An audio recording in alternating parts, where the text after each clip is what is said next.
va en inglés. Sí, okay. Sí, sí, sí. Good afternoon. We're going to start. Thank you to all of you for being here. Our event today is called Skylines and Spells, a conversation with Marisa Martínez Pérsicon and Sergio Sánchez. So I will begin by giving you like a brief overview of what we're going to do today. The spectrum of Latin American literature is ample and diverse, from magical realism to confessionalism, from language poetry to post-humanism. Different currents and traditions fuel a scene straddling 15 countries. Argentinian poet Marisa Martínez Pérsicon will present excerpts from her recent collection of poems, Finlandia, not the latest, by the way. Finnish-based Colombian novelist Sergio Augusto Sánchez will present his book, Sade, piiskaa, asfalttia, published by Aviador Custanus in 2021. Marisa Martínez Pérsicon's poetry collection received its inspiration partly from the writer residences that the author attended in Finland. This was a couple of years ago, correct? Yes, 2.5 years ago, Yes. after coronavirus. Yes. And Sergio Sánchez's collection of short stories that portrays the fates of the rootless and disenfranchised in rural and urban modern Colombia was translated by the well-known Finnish translator Einari Aaltonen, who is like a staple of the Finnish literary circuit. So I will begin by introducing our guests today, including Emma Tukonen, our translator, our in-house translator. Sergio Augusto Sánchez, born in Bucaramanga, Colombia in 1984, is a fiction writer with a Master of Creative Writing degree from the National University of Colombia. Sánchez writes short stories, novels, poetry, film scripts, and nonfiction books. He has published 2 collections, Lluvia sobre el asfalto from 2017 and Animales de otros caminos from 2022, as well as an illustrated children's book, La Historia Verde, from 2021. His book has also been translated and published in Finnish by Aviador. In addition, his writings have been published in newspapers and magazines in Colombia, Mexico, and England. Sergio currently lives in Helsinki. Sorry. This weather is not helping, and I'm very grateful that you're here with us today.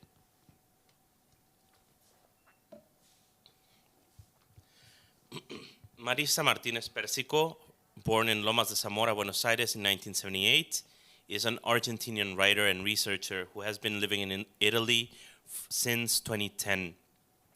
She holds a PhD in Spanish and Latin American literature from Salamanca University and works as a Spanish language and translation teacher at the Università di Udine in Italy. The list of Martínez Pérsicon's publications is very vast. I will mention only a few of them. Voces de las Hojas, published in Argentina in 1998. Is that your first published book? Yes. So after that we have a flurry of books, but let's say the most recent ones, Principios y Continuaciones, published in Spain by the very well-respected publishing house Pretextos, and La Cruz in the La Cruz del Sur series in 2021. Las Cosas que Compramos en los Viajes, put out by Esdrújula Ediciones in 2022. This book in particular received the 24th Sirio Medina Award in Colombia. Her most recent book, Los Parques Interiores, won the 48th Rafael Morales National Poetry Prize in Spain. And we have with us Emma Tukonen, born in 1988 in Hämeenlinna. She is a Helsinki-based student of Finnish literature and an up-and-coming translator. She began her study of Spanish language in Mexico, where she has lived for extended periods. Toukonen has translated excerpts from Leonardo Tejas' novel Esta Noche, El Gran Terremoto, and Idalia Sauto's collection of essays, Los Gatos No Saben Que Envejecen, and it looks like now there is like a more formal project of potentially translating that book into Finnish, right? Okay, so the point here is to listen to the writers, read their production, and then listen to the Finnish translations and use these texts as a point of departure for a conversation. This is not very scripted, so the point is to see what comes to mind. I will start with a very dumb question, and then the writers will take it from there. Okay? Would you care to start? Thank you so much for being here. Thank you for this invitation to this beautiful bookshop, and also to Sibubalo platform, Jose Luis, Roxana. I'm very happy that I was here in Finland 3 times. Then I will talk about this, but is related to the publication of Finlandia. It is here, Finlandia. And I will start reading a poem of mine, La Herencia in Spanish, and then we will talk about our works, literary works. La Herencia.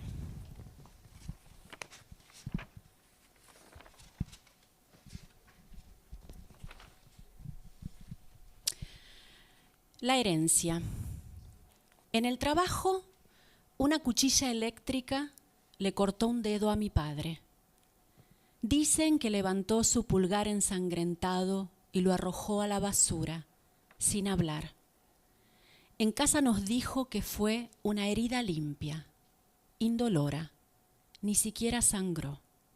Vivió en serenidad, sin 2 falanges, pero a veces las cosas rodaban por sus manos o quería agarrar una botella y arañaba la luz.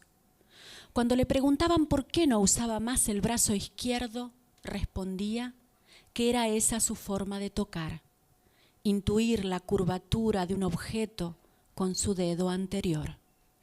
Quizás a mí también una cuchilla me privó de un pulgar, y eso explique el apego a las caídas, la obstinada constancia de palpar el vacío de lo que fue real.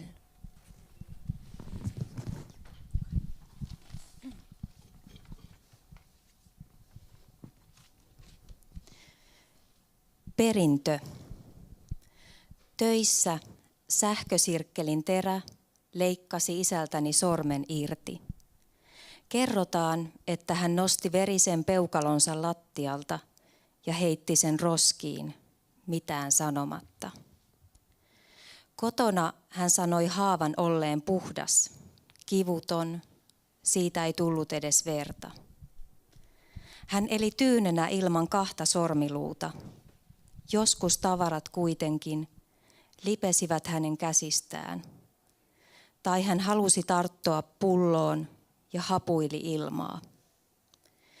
Kun häneltä kysyttiin, miksei hän käyttänyt enemmän vasenta kättään, hän vastasi, että tämä oli hänen tapansa koskea, aistia esineen muoto entisellä sormellaan. Kenties myös minulta sirkkelin terä vei peukalon, ja tällä selitin kiintymykseni tappioihin, periksi antamattoman pakkomielteen tunnustella tyhjää siitä, mikä ennen oli totta. Kiitos paljon. My man.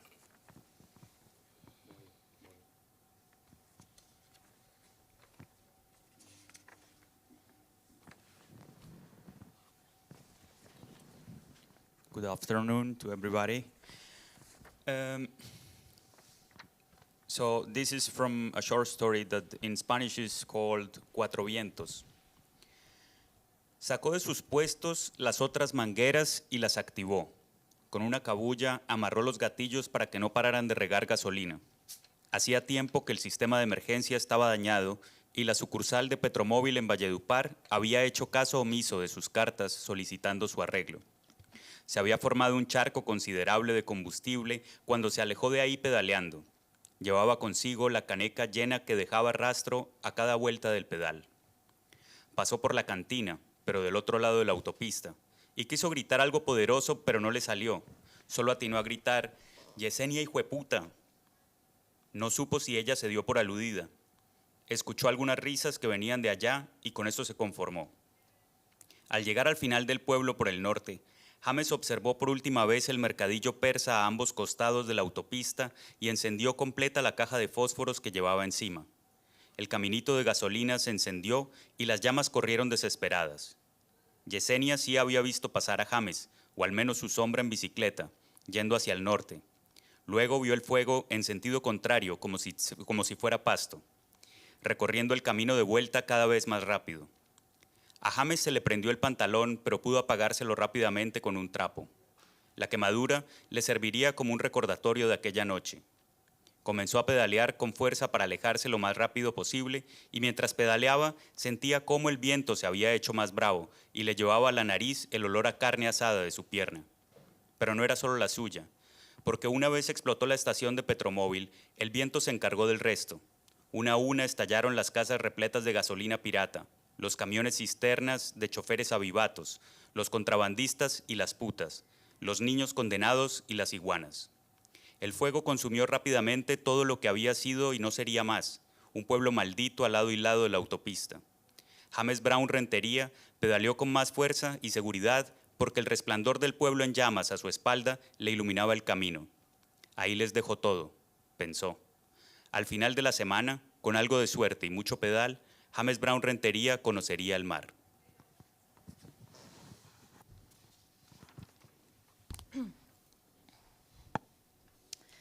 Hän irrotti muutkin letkut pidikkeistään ja käynnisti bensiinin syötön. Hän sitoi liipaisimet nyörin pätkillä, jotta bensiinin tulo ei tyrehtyisi. Turvajärjestelmä oli jo aikoja sitten mennyt rikki, eikä Petromobilin haarakonttori Valleduparissa ollut piitannut hänen korjauspyynnöistään. Maassa oli jo aikamoinen bensiinilammikko, kun hän lähti polkemaan poispäin. Hänellä oli mukanaan roskakori, josta valui polttoainetta. Hän ohitti kapakan, tosin tien toisella puolella pysytellen, ja hänen teki mieli huutaa jotain nasevaa, mutta hän ei keksinyt mitään. Hän mylvähti vain, Yesenia, saatanan huora. Hän ei tiennyt, kuuliko Yesenia hänen terveisensä. Kapakan suunnalta kantautui hänen korviinsa pari naurahdusta, ja hän tyytyi niihin. Päästyään kylän pohjoispäähän James tarkasteli vielä kerran kojuja moottoritien molemmin puolin. Sitten hän sytytti mukaan ottamansa tulitikut. Bensiinivana leimahti tuleen ja liekit etenivät roihuten. Yesenia oli huomannut Jamesin kulkevan ohi tai ainakin erottanut hänen pyöränsä pohjoista kohti puskevan varjon. Seuraavaksi Yesenia näki, kuinka lepattavat lieskat viilettivät yhä kiihtyvää vauhtia päinvastaiseen suuntaan. Jamesin housut syttyivät tuleen, mutta hän onnistui tukahduttamaan liekit rievulla. Palohaava jäisi muistoksi tästä yöstä. Hän polki rivakasti, viiletti kovaa kyytiä pois kylästä. Tuuli yltyi ja lennätti sieraimiin palaneen lihan katkua. Sitä löyhähteli muualtakin kuin vain hänen kärähtäneestä jalastaan. Petromobilin asema räjähti ja tuuli alkoi levittää lieskoja ympäriinsä. Pimeää bensiiniä täynnä olevat talot leimahtivat tuleen yksi kerrallaan. Samoin säiliöautojen korruptoituneet kuljettajat, trokarit, huorat, kohtalonsa tuomitut lapset ja leguaanit. Tuli nieli ja tuhosi nopeasti kaiken, koko kirotun kylän moottoritien molemmin puolin. James Brown Rentería polki yhä raisummin ja päättäväisemmin, kun roihuava kylä hänen selkänsä takana valaisi tien.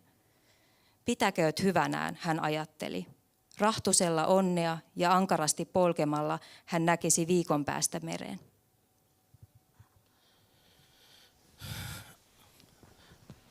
Okay. Of course, the books that I had the opportunity to read by Marisa and by Sergio have many different scenes and nuances, and they address different topics. I wanted to start with rather two very raw fragments because I believe there are certain faint similarities, and I think here we are going to talk a lot about the very faint similarities that we have, and perhaps some stark differences in tone and in your different poetics. Here, I see this similarity. The burn wound in that James suffers will be memory, right? Yes. Wound as memory. In a way, the father's severed thumb has like this same function, like mutilation as a connection to the past in a way. Also the fact that very literally in Sergio's short story, the burning town will illuminate or light or lit, the way. In a way, this destruction will show me the way to the sea. That is, the sea as freedom, as the open, as the infinite, right? And in the case of your poem, the severed thumb, the inexistent thumb, is a different way to touch the world, to engage with the world, right? So there's a kind of a paradox, like in this loss, in this destruction, there is what, like much more than a consolation. Would any of you like to comment on that? Yes, I think that in my poetry, emptiness is the way of arriving to the sense. Emptiness is very important. And when you talk about the past, the importance of the memories and the past, I have to say that this is a book that there are a lot of poems inspired on Finland, the landscape, and a lot of things, natural things, the lakes, okay, but there are a lot of poems related to my family, and people who read this book can think, but what, there is a relationship about Finland and her family? No. But for me, going outside and to another geographies very far from Argentina, allows me to connect with my roots. It's like it's automatical that I can think about my past when I feel that I'm very far. So it happened to me in another poems. For example, when I went to Slovenia, there is a river called Ljubljanica Sava, and I was looking at Ljubljanica Sava, and I thought about Rio de la Plata, the River Plate. That is my river. So this is like a thing that it seems like a paradox, but it's not a paradox, because if I feel that I am losing my roots when I am far, this emptiness allows me to know me better, and to know my roots better, and my past, my memories, the importance of my family, my father, and so on. Okay, well, thanks for this psychoanalysis session. No, because it's like I was thinking about your question, and it is, I don't know, it just comes to me that there is also like some hints of Catholicism in all of this, in how the human body is take like in Catholic tradition in a way. Those kind of marks that I also like saw like in part of Marisa's poetry, like how this like how the past leaves those marks. It can be like wounds, like burns, Scars. Right? scars that, you know, that kind of tissue that heals, but then you cannot feel again ever there. It's actually in one of the poems, and I guess it has like something to do with that. Also, like that town, like lining the way is a very like religious like topic there as well, you know, like those kind of destruction. Like if you think about like whose was it Lot? I'm trying to remember my Bible studies. It's like Lot and his sons, his daughters, that they had to go away from Sodom and Gomorrah, and they couldn't like see behind them. And it's like all the destruction that is happening behind them, and they're just like going to a new place, you know, like some kind of promised land. That's like in the Bible all the way, you know. I think that has to do something with that, because in a way it's like this book, like Sade, piiskaa, or Lluvia sobre el asfalto in Spanish, it has to do with violence in Colombia, and the violence in Colombia, of the inner war in Colombia. It has to do a lot with also Catholic Church and Catholic like way of thinking, or like understanding the universe in a way. And also that violence, like very medieval, very like punished, you know, with a lot of punishment of the body, and like it has like a lot to do with that. It's very interesting now. Now, this is always like the question whenever you talk and when you read a writer from the Catholic world as secular as you might want to be, there's always this notion that, of course, we don't like the idea of, you know, bodily punishment as something being actually good in a modern society. But then when we go to the poetry, we do sense that there is something there, because, like, for example, what I glean or what I take away from Marisa's poem, that poem, is a sense of, it's not even optimism, it's something deeper. It's like, yeah, you will have like a deeper root in the world the more you lose, in a way. And ultimately, I don't know if that's just Catholicism, just re-emerging in me. And I try to fight it with all my strength, but then what do you do with it? Because it does work in a way. It is, I think, Georg Lukács, the Hungarian theoretician, talked about the dialectics that there is in literature between loss and triumph, right? Every loss in literature, every defeat becomes dialectically a triumph. And I don't know if this is just like the loser's consolation. Yes. A strength, una fortaleza, ¿no? Yes. In my poetry, I see this. Al micrófono, por favor.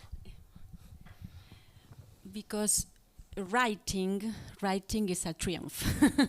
So this losing things in the life, during the life, can be written. So it's a creative way of going ahead. There are a lot of echoes of the tradition. I don't know, I think it's Sor Juana Inés de la Cruz, no? This sonnet where she talks about the lover, that he's not present, but he can write. When she says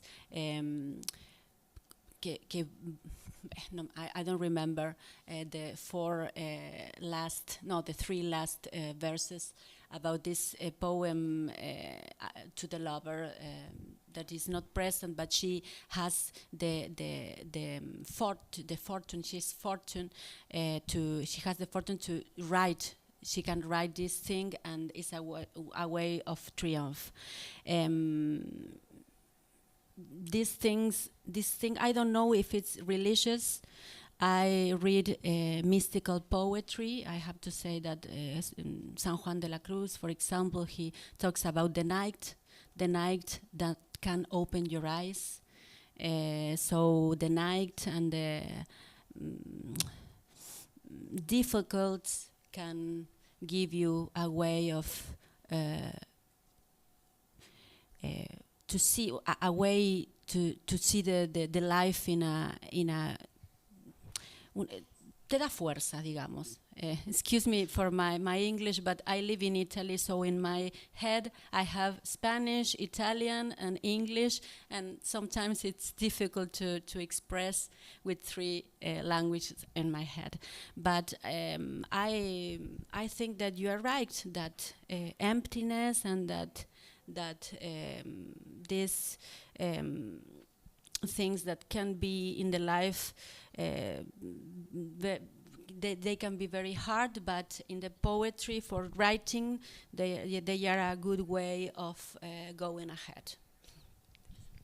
And what is, because you said a moment ago, you used the word emptiness, right? And that I was trying to find like a semantic field that could encompass Sergio's writing and your poetry. And I didn't come up with emptiness. And now it makes a lot of sense. I had written meaninglessness. Meaninglessness. Is there any space for meaninglessness in what you are writing, you both? Meaningless.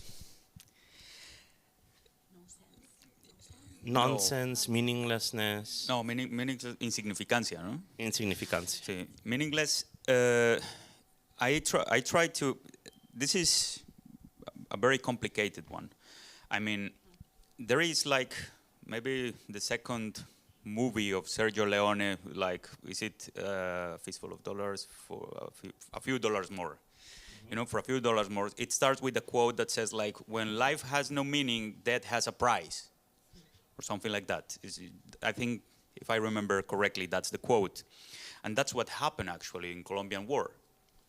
So the meaningless, you can see it through the characters, because they are like living in this kind of edge, in a kind of like a no man's land that life lost any meaning, you know? So then it's like, that's why, for example, in the second story that we are gonna read later, it's about the man that's being chased by like some kind of like commando group that wants his land, in a way. So yes, I think you can feel it in the kind of like daily life of the characters, precisely in this book, like in any others.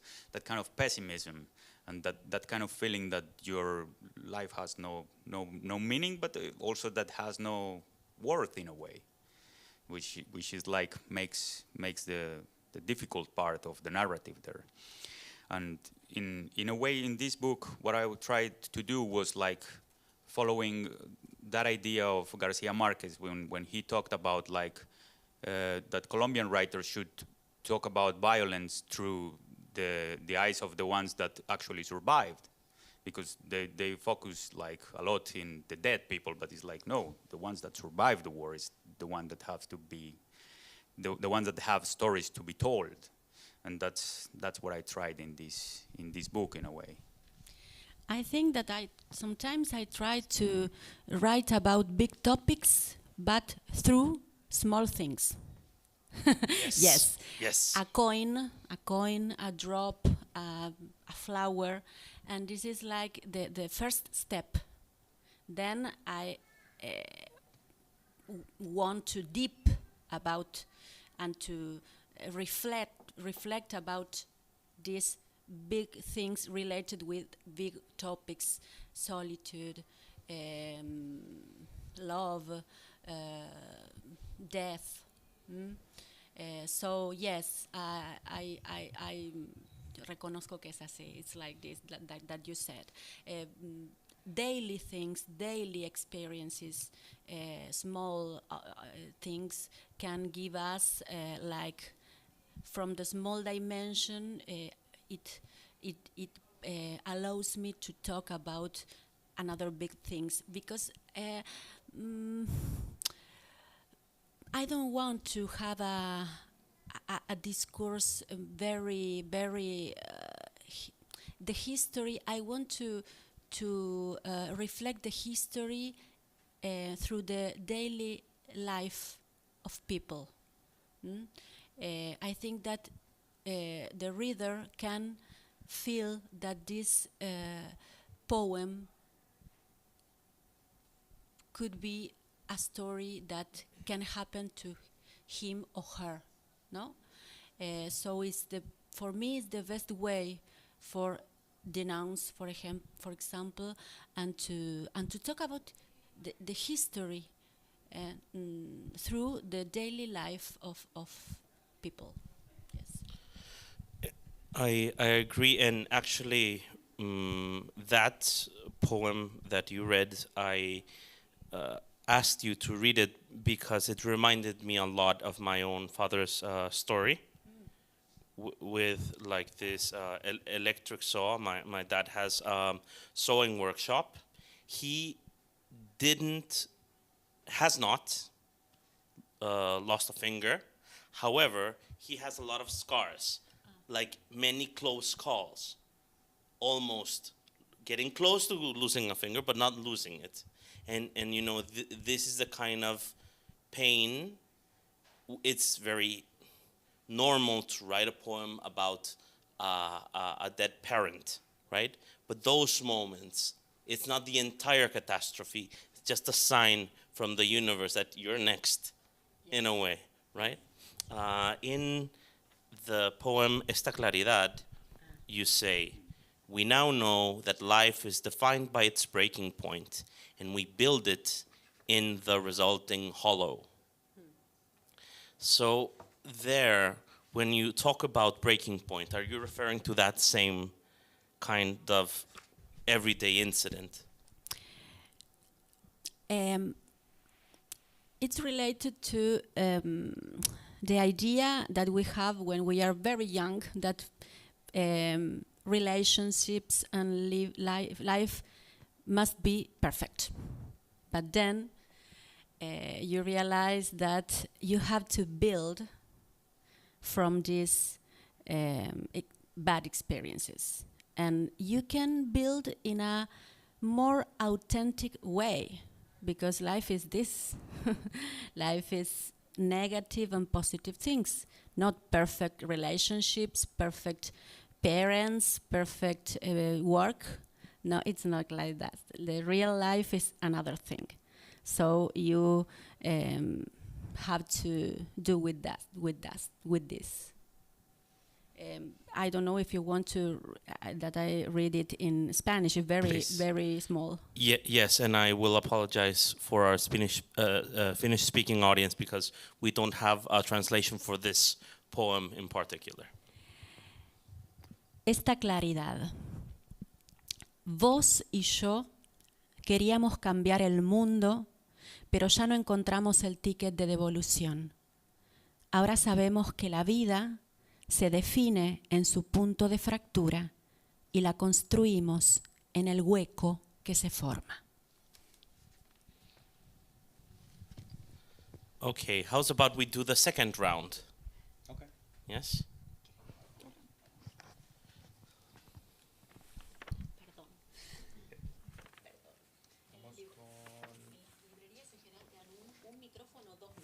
Sí. Yeah, the setup is like very professional. 4 microphones, like 3 cameras. It's live streaming. Yeah. We're living in the future now. Sí.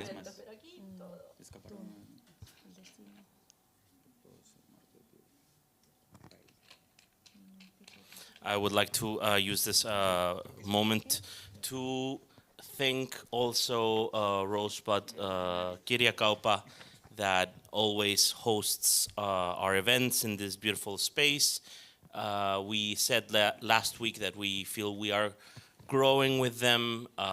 We feel a very strong backup knowing that we have such a great place in the center of Helsinki to host these events where it's easy to get to this wonderful library. Thank you to them. Thank you to Kone Foundation, which is sponsoring Sivuvalo with a 2-year grant that will continue all the way to the end of 2024. And this event is part of our literature festival, Maailmasta Toiseen, that now we are doing in installments this year.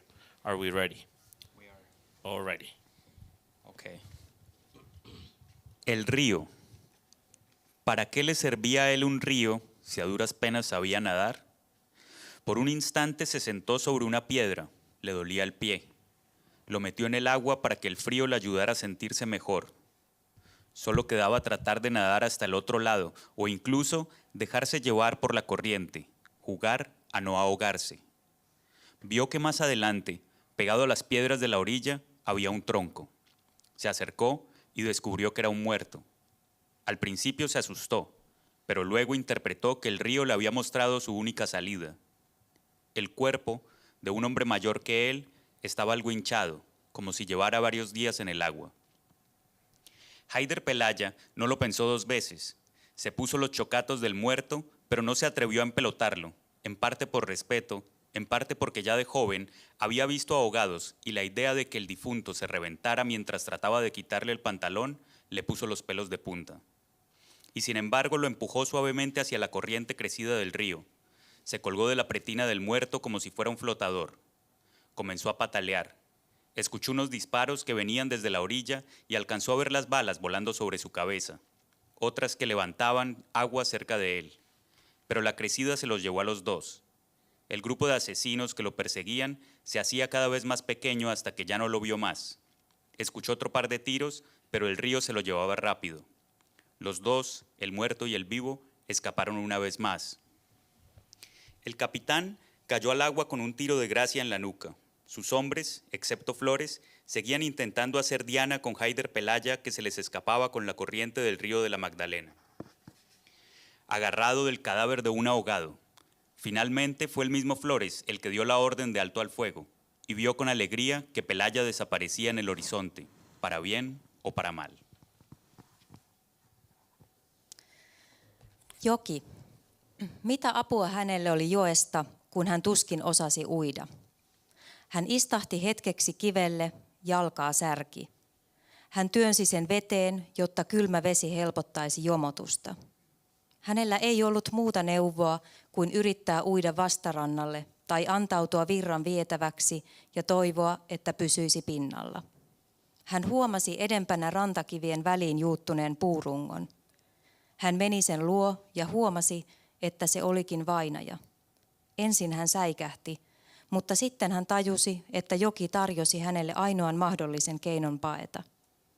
Häntä vanhemman miehen ruumis oli turvoksissa. Sen näköinen, että se oli ajelehtinut vedessä jo useamman päivän. Haider Pelaaja ei aikaillut. Hän laittoi jalkaansa vainajan kengät, mutta ei rohjennut riisua tämän vaatteita. Osittain kunnioituksesta ja osittain siksi, että hän oli nähnyt jo nuoresta alkaen hukkuneita. Ja ajatus, että ruumis puhkeaisi ja sen sisälle kertynyt kaasu purkautuisi ulos, kun hän olisi ottamassa siltä housuja jalasta, sai hänen ihokarvansa nousemaan pystyyn. Hän kuitenkin työnsi vainajan varovasti joen vuolaaseen virtaan. Hän tarrasi kuolleen vyöhön kuin ruumis olisi kelluke. Hän potki jaloillaan. Rannalta kuului laukauksia ja luoteja viuhui hänen päänsä yli ja iskeytyi veteen hänen lähelleen. Virtaus kuljetti häntä ja vainajaa. Häntä takaa ajanut murhaajaryhmä pieneni ja katosi näkyvistä. Hän kuuli vielä pari laukausta, mutta joen virtaus kiidätti häntä kovaa vauhtia. Vainaja ja hän pääsivät pakoon. Kapteeni kaatui veteen saatuaan armonlaukauksen niskaansa. Hänen miehensä Floresia lukuun ottamatta yrittivät vielä osua Haider-pelaajaan, joka pakeni Magdalena-joen virran mukana hukkuneen ruumiiseen tarrautuneena. Lopulta Flores avasi suunsa ja käski lopettaa ampumisen ja seurasi ilahtuneena, kuinka pelaaja katosi taivaanrantaan, lipui kohti tuntematonta kohtaloaan.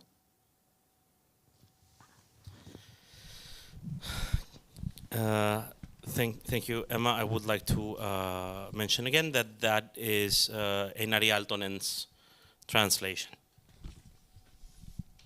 El corazón de lo frágil. Tiene un epígrafe de Margaret Randall. ¿Qué querrá decir garantía de por vida para un cuerpo que solamente lleva puesta la esperanza? Nunca entendí el miedo de los verdugos frente a aquel a quien van a ajusticiar. Por ejemplo, al anarquista de bigotes en la foto del Archivo General de la Nación, con la mirada barnizada de fiebre y los pies aherrojados con grilletes de hierro. Sin duda inofensivo ante un escándalo de Mauseres con botas. ¿Es el miedo al rebote de las balas? ¿A estar cerca del muerto? ¿O a la última esperanza de la víctima que lleva al oficial a atar la soga al pecho y que la tropa se retire unos pasos hasta que el cuerpo sea una lámina de fuego? He visto constructores de palacios espantarse de un trébol sigiloso, cacerías frustradas por un alce dormido, capitanes temblando en las bahías donde se dobla el viento. El poder desconoce el corazón de lo frágil, la ilusión laboriosa que anida en lo que siempre se está a punto de romper.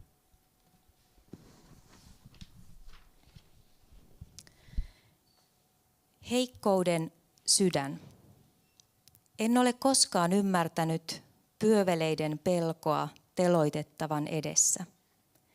Esimerkiksi viiksekäs anarkisti Kansallisarkiston kuvassa, kuumeesta lasittunut katse, jalat kahlittuina rautakahleisiin, takuuvarmasti vaaraton, sotilaiden saappaiden ja pyssyjen edessä. Pelottaako luotien kimpoaminen, kuolleen lähellä oleminen, vai uhrin viimeinen toivo, joka pakottaa virkamiehen sitomaan köyden hänen kaulaansa ja joukkojen, ottamaan muutamia askeleita taaksepäin, kunnes ruumis muuttuu roihuavaksi kimpaleeksi. Olen nähnyt palatsien rakentajien kauhistuvan hiljaisesta kolmiapilasta. Turhauttavat metsästysjahdit nukkuvan hirven vuoksi. Tärisevät kapteenit lahdilla, joilla tuuli muuttaa yhtäkkiä suuntaa. Valta ei tunnista heikkouden sydäntä, ahkeran harhaa, joka pesi aina paikassa, joka kohta särkyy. Kiitos paljon, Emma.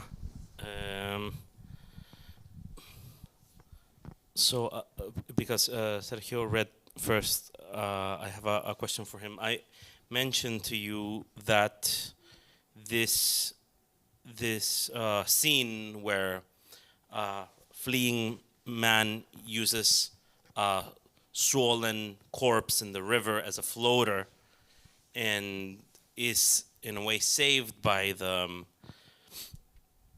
the presence of the corpse reminded me of Francisco Obando's novel Acerca de Suárez, and I said that in your short stories, characters feel trapped in these small towns, and they're surrounded by mountains and jungle. They cannot escape. Escaping is very hard, right? Escaping towards the sea, escaping down the river, like going to adopt a child, having to drive over the mountains. And then, just like in Obando's novel, in your novel also, there is so much bodily suffering that at some point it becomes a bit comical, right? And I think there's a bit of dark humor also in what you do. Do you recognize your work in what I'm saying? Do you defer? No, I feel deeply offended by that. No, no, I mean, I don't particularly see it. However, I know I'm playing with exaggeration just a little bit, because sometimes then the newspaper proves you right, and that's horrible, but it happens a lot in Colombia and in Latin America in general.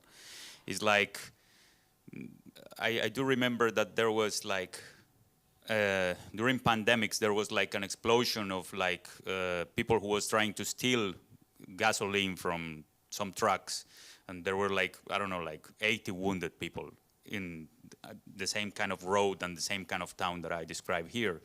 So then you are like, oh, am I a prophet like the Simpsons show or something? Maybe. So that's like a little bit the fact there is sometimes, and this happens like a lot, especially when you talk about Latin America, and especially when you talk about Latin America, let's say, for example, in Finland. When you are trying to explain these kind of sceneries, sometimes people don't get it, you know, because it's very difficult to have like the mental image that Colombia, for example, is like 3 or 4 times bigger than Finland. Argentina is 3 or 4 times bigger than Colombia, you know? And it's like when you're trying to see like those dimensions and sizes, then you don't realize that it's like very different. And also nature. It's like in Colombia, every, like, I don't know, 50 kilometers, nature completely changed. You pass from a desert to some like mountain with snow, or then a huge river that seems like the sea or something because you cannot see the other shore, and a deep jungle. And that happens and happens and happens. And also, yeah, I mean, to me it's very fun because in here, like the relationship even like with that, with nature is like very friendly. Like, oh, let's go on a camping. Oh, let's go on a hike. And it's like, do you hike a lot in Colombia? No, I don't. Because it's like mosquitoes can kill me, just mosquitoes. Yeah, It's to like, begin with. yes, and it's like, and then it's like all the geography, and also when you talk about like social conflict or whatever, then you have like many factors and many ways to say like, yeah, maybe I'm not gonna go to a hike, you know, or yeah, that happens. So then you can relate with those kind of things. So to me, it's like it is like a very difficult life in a way, and it's a very difficult like context for these characters that are living in that kind of world. And sometimes it seems that it's like, no, this is like a very, like a universe that is very fictional. But when you realize it's not fictional at all, you know, it's like, again, going to Garcia Marquez is like, and his speech in the Nobel Prize, when he was saying like, yeah, well, Latin America is not realism, magic realism. It's like, It's real. it is. It's like, it's realism. For many people, it's like magic realism. For us, it's like maybe even like dirty realism, like Carver's or something, you know. So that happens a little bit with that. That dirty realism brought to mind also Sivu Valo's friend and collaborator Hassan Blasim's work. And Hassan Blasim, Iraqi-born Finnish novelist, he uses the term nightmare realism. And I think, I don't know if you've read Hassan Blasim, but it's not too far away from what you're doing. And also there is a moment where like horror builds up so much that the only artistic escape, like the only counterpoise to horror, is a kind of theatrical levity, right? It's like, oh, I am fleeing death, but this guy, if I undress him, he's gonna burst. Yeah. You know, so I don't wanna. Yes. Okay. We spoke before coming here. We spoke about the plasticity of bodies. I mentioned to Marisa that when Emma was translating the poems, we had some very interesting discussions about, let's say, what does it mean to have a noose put against your chest in a poem, right? Like the guy on the death row said, press or put the noose against my chest, right? And then for us in Spanish, it's like, the noose against the chest is the same as execution. It's the same as saying literally putting it around the neck. There's a kind of plasticity of the body and the semantics of the body. You are also a professor of translation. Do you find that these changes in the meaning of the body affect translation from Spanish to Italian or vice versa? I think that unfortunately cruelty is very often in our countries. So perhaps writing about this can do that reader can be more reader can know this reality through these shocking images. So I try to do it, but this is reality for us. This is reality. It's literature, but it's also reality. I wrote this poem after reading a tale from Roberto Arlt, an Argentinian writer, that was describing an execution. So I read this, and I wanted to continue through a poem this tale of this writer. Italy is not so far from Spanish world or Spanish American world. It's Europe, but I find that not with poetry, but during a lesson when we were translating short Latin American fiction, I remember that there were some short fiction of a Chilean writer, Pia Barros, and it was these short tales were about the golpe de Estado. The military coup. Okay. So I remember that my Italian students were aterrorized. Estaban aterrorizados, ¿no? And it was very shocking for them.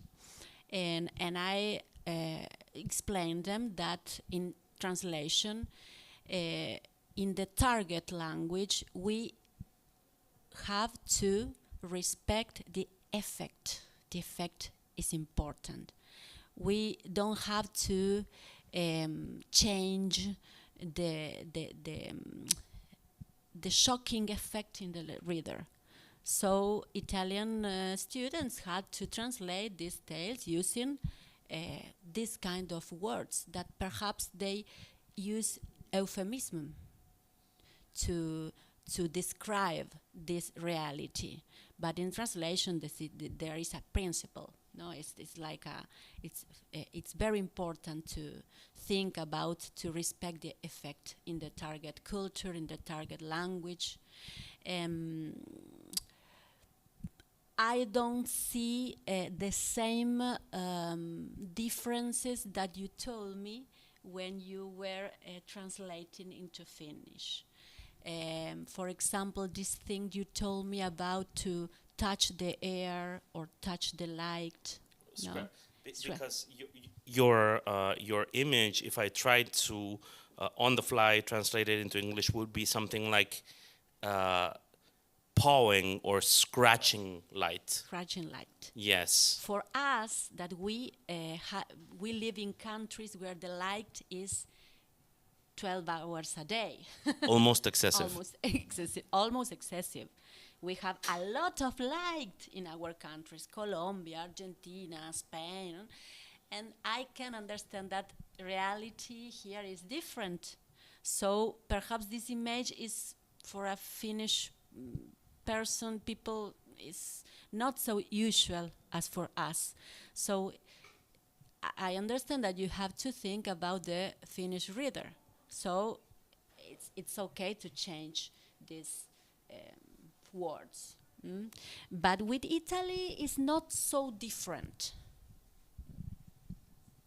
Yeah, one other aspect of the process of translating your poems that for me made me think about differences in like the poetic traditions is this image of the builders of palaces that were frightened by a shamrock, right? Which poem? Es el mismo. Es el mismo, Sí. ¿La herencia? No, No. El corazón de lo frágil. El corazón de lo frágil. Yes. Ajá. This. Sí. Yes. Yes, so I have seen builders of palaces Yes. frightened by a silent Yes. shamrock. Fragility. Yes, so I had a hard time explaining what what that means because for me reading it in Spanish, it's crystal clear what that means. But of course, like we know that in reality, urban planners or like a construction company are they just remove the forest. It doesn't matter. A single shamrock doesn't matter, right? The sense is that of all the poem is that powerful people can be ashamed about fragility and esperanza. Hope, and hope of people that without power. So it's like I think that it's like a revolutionary poem. I want to think about it, not with images so hard. Perhaps the first part is very hard, the other part is more soft. But the meaning is this: to believe about that our fragility can be a strength. Yes, and this is again like a very powerful trope. I think it's something that unites poets, right? We see the injustice of the world. We see how strong the powerful are, right? We know we will not win on a one-to-one combat, right? So triumph has to come through the fragile, through the small, through the invisible. Yes. Emily Dickinson had a lot of images about fragility that is powerful. And I looked for the sonnet of the Mexican poet Sor Juana Inés de la Cruz that I talked about her some minutes ago, and that how the absence can be related and can push the writing. And I want to read it in Spanish, the three last verses, or the last two verses.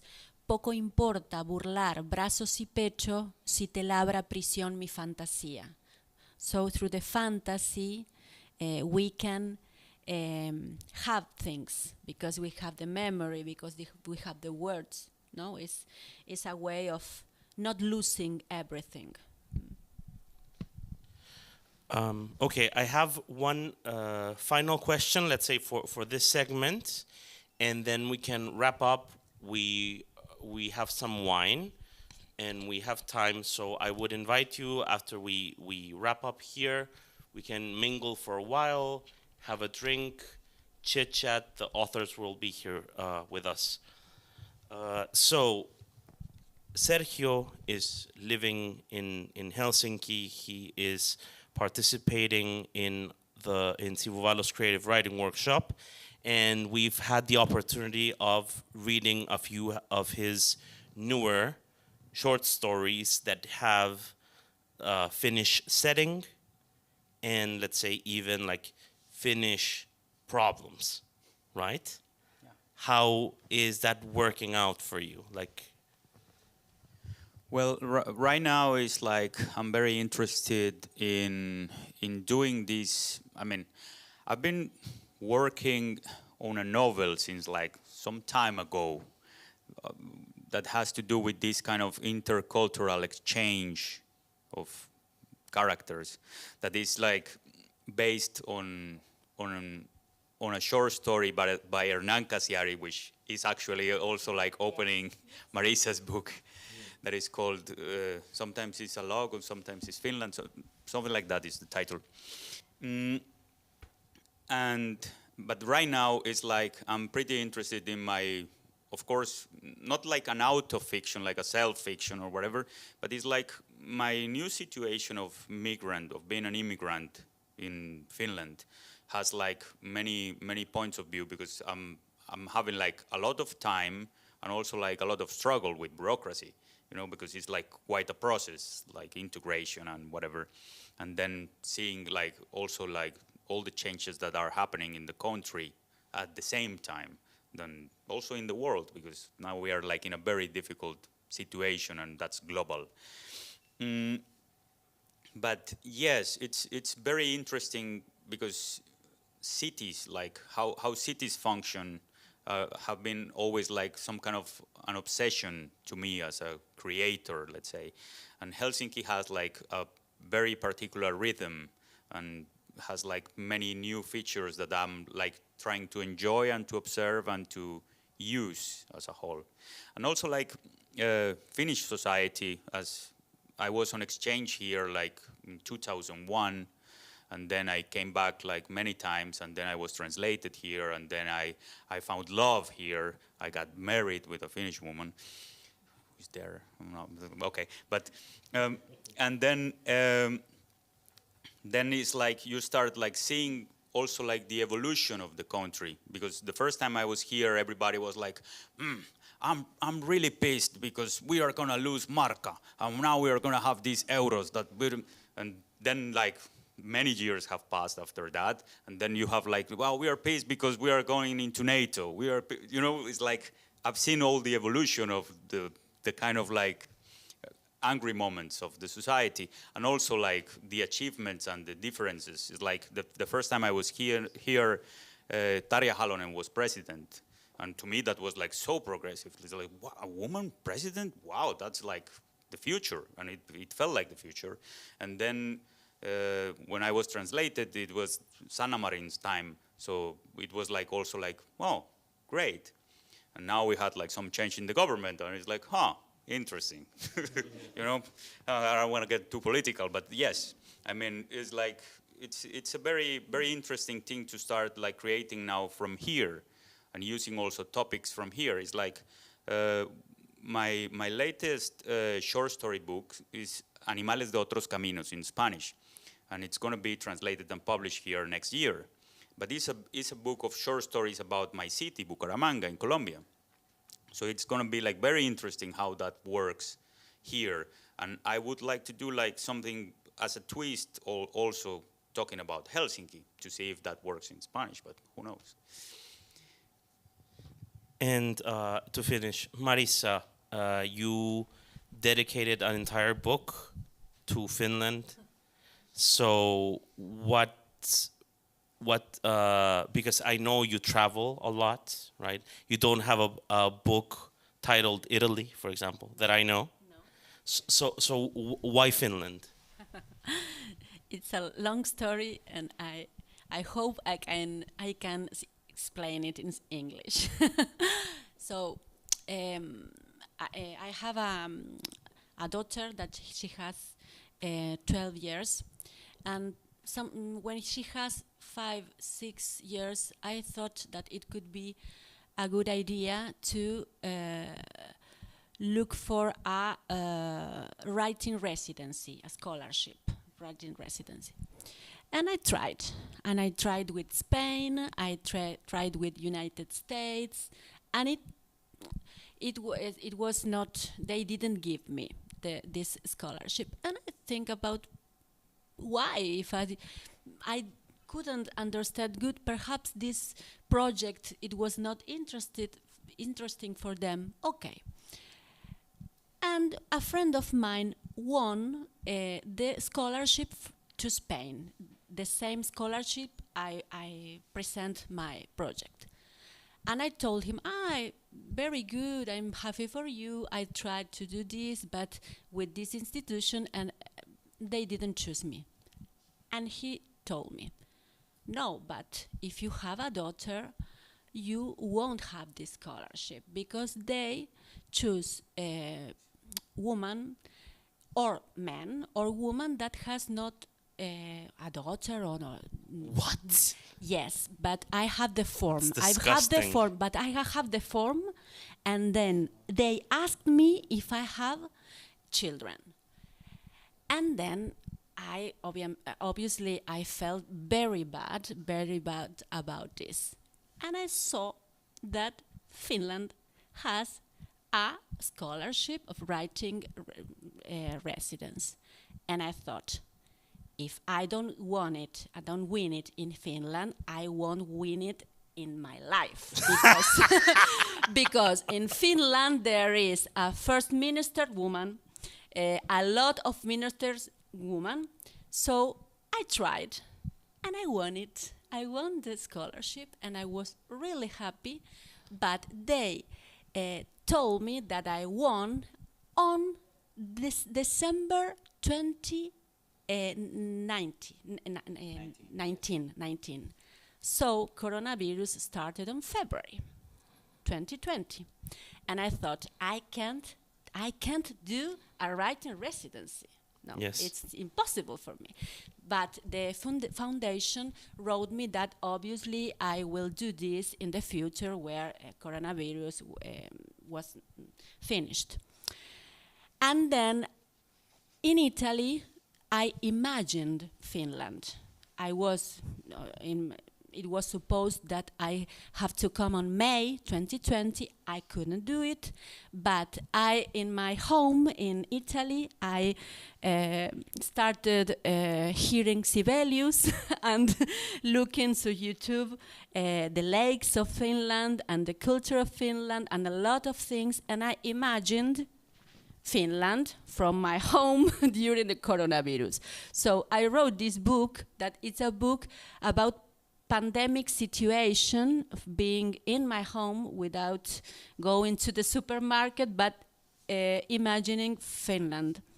And then I could come twice because it was a residence in Sisma, and I came 15 days the first time, 2021, and then another 15 days, 2022. And during this residency, I wrote another poems that they are in this book, Los Parques Interiores. This is the story of Finlandia. There is, I would like to say just as a note for our Finnish audience that in Latin America, for some reason, this is something that I've spoken about with fellow Latin American writers.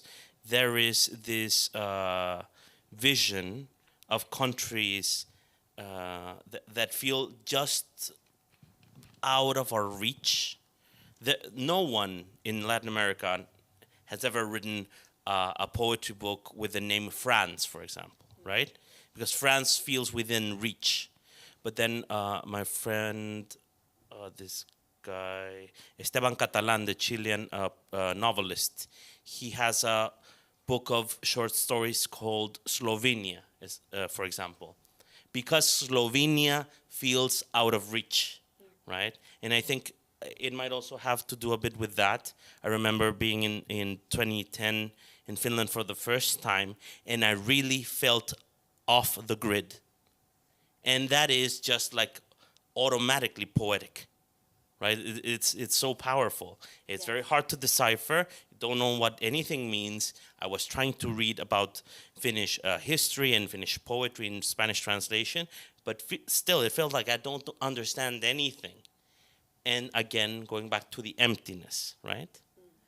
It's like Finland is something in itself, but also for someone that comes from so far away, it is like a double gift, right? The gift of the country and the gift of not understanding anything. Yes. Okay. I think we can wrap it up here just to stay short, and then we will open the wine and we can stay around and mingle. So I just want to thank you all for being here and for your attention. The weather sucked. We were very worried about this, but you know, we have our faithful friends and new faces. Thank you to Rosebud Library for hosting us. As always, Mika, Armando, you guys rock. Thank you to Kone Foundation for sponsoring us. Thank you, Emma, for the translations. Thank you to Einari Aaltonen and Sergio, Marisa. A pleasure. Let's do this again. Okay. Thank you.